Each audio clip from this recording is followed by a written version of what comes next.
Chuck Fury.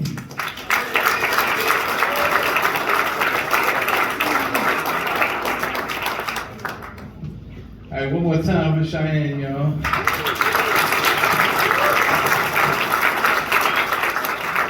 Look, I'm 50 years old, I got bad hips, and I got a big problem with Cheyenne's generation. I didn't know she had a crush on me.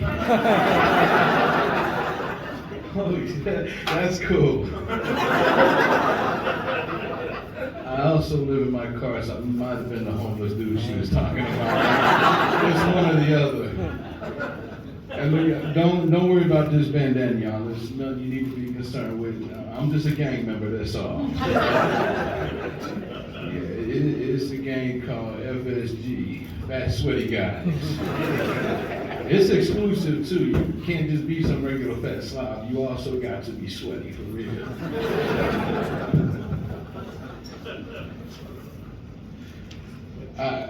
Look, this gonna be like bad loving, y'all. Like, you either gonna laugh at me or be embarrassed for me, and this only gonna last a few minutes. That few minutes, it might seem like an unbearable eternity, or right when it's getting good, I'm gonna be done.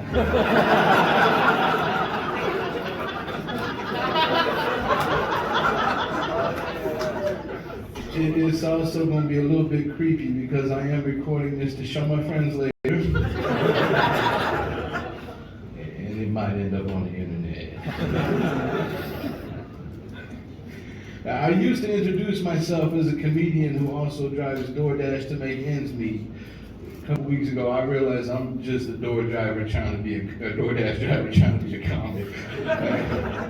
And I wish this wasn't a true story. I was in the posh part of Nigh making a DoorDash. So you know the part where the houses are so big they could be apartment complexes. I had just dropped off the order, and these three girls come running up the street yelling, "Can we take a picture with you?" I was like, whoa, I don't usually get recognized in neighborhoods like I'll get recognized in crappy convenience stores in like Rose Park, Glendale, West Valley, 25th Street in Ogden, places like that. My ego was getting. They were on a scavenger hunt with a church group, y'all.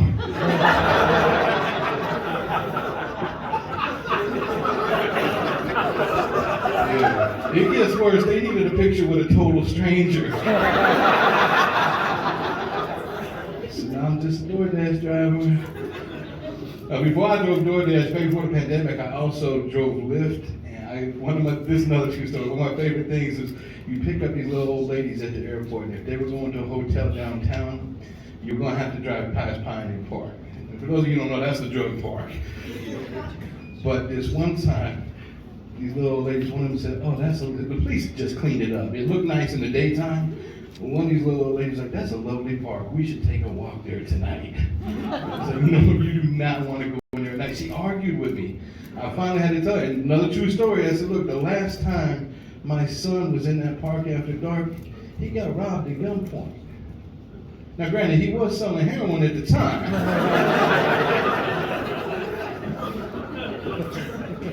Yeah, I was disappointed too. I cannot believe he was selling drugs in that park at night without bringing the gun that I gave him. I'm a good dad. If some of y'all hadn't figured out, I'm also a drug addict. Don't worry, I'm clean now. Like, I didn't want to get clean though at the time. It's like, yeah, some people that they smoke a little bit of weed, and then they have these deep, meaningful insights into the nature of the universe. Yeah, I don't do that. Now, I smoke a little bit of weed and a lot of PCP. And then I take off my clothes and run down the street in the middle of December yelling, "It's dancing time." According to the police report. There is one good thing about being a drug addict though, is I don't really have to write jokes. I just stand up here and tell you what I did. Eventually I did lose the desire to stop using. For a long time I thought I'd become a better person. Then I realized I just don't need to be inebriated to be my true self. A degenerate ass. In treatment we call that owning our behaviors. I kind of have to own my behavior now, because since I got sober, everybody knows I can remember what I did the night before. I can't lie anymore. I'm having awkward conversations. I'm saying stuff like, no, man, I absolutely did not hook up with your niece last night.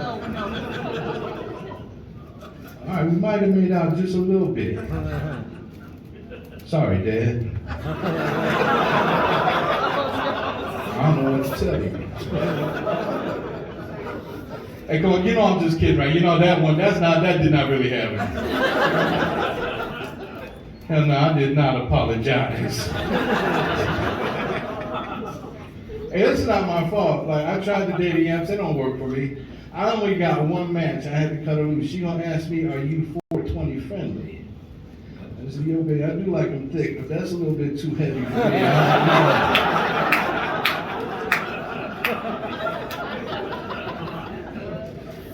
I think the weirdest thing about being sober is now when I meet people, sometimes I feel like they need to identify with me on that level. This lady the other day, she told me, oh, I know exactly what you went through. I'm addicted to chocolate. That's how I felt. I was like, really? I had no clue you were missing all that time from Relief Society strung out on chocolate.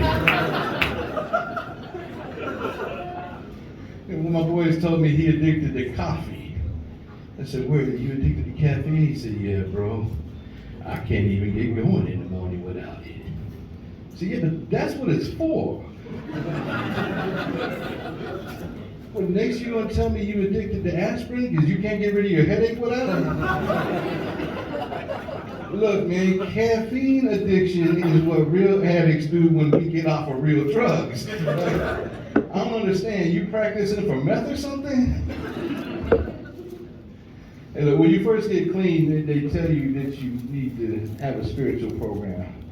I damn near became a Mormon the other day.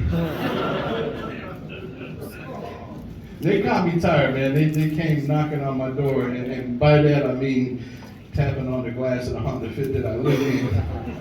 I was kind of rude at first. I said, look, I do not want to hear about how I'm going to burn in hell if I don't believe in your particular brand of Jesus. Then this one dude, he said, no, we don't believe in hell. I said, really? Do tell. This might be my kind of religion. He said, yo, we got 3 heavens. And you can be the most debauching, fornicating, degenerate person on earth. And you get to go to that lowest heaven. And then his partner chimed in, he said, yeah. And if you knew how awesome it was, you might kill yourself right now just to get there. I said, hold up. Let's assume I'm not going to kill myself. You telling me that I get to hang out and party for eternity with a whole bunch of degenerates who are just like me? And all I have to do is not join your religion? I think our business here is concluded. Ladies and gentlemen, our business here is concluded. Thank you for letting me be here. My name is Jeff Williams.